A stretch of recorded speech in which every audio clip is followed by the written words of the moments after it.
È il Comitato Serena, ancora a Casugana. È terminato da pochi minuti l'incontro con i sindaci di Treviso e Casier. Dopo le polemiche sulla concentrazione di profughi all'ex caserma di Via Zermanese, Giovanni Manildo e Miriam Giuriatti hanno incontrato i rappresentanti del Comitato dei cittadini della zona per ascoltare le loro preoccupazioni.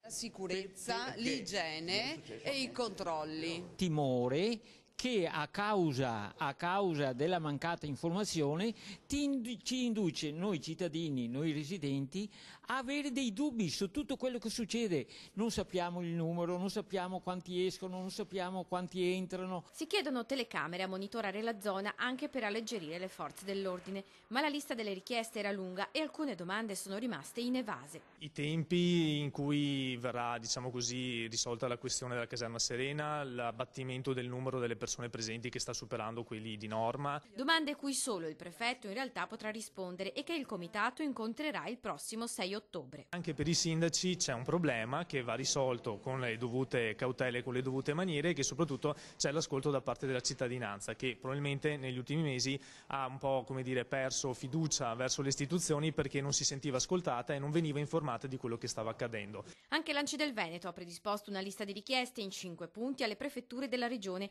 I comuni chiedono maggiore collaborazione tra le istituzioni e una adeguata programmazione razionale e lungimirante, finora praticamente assente.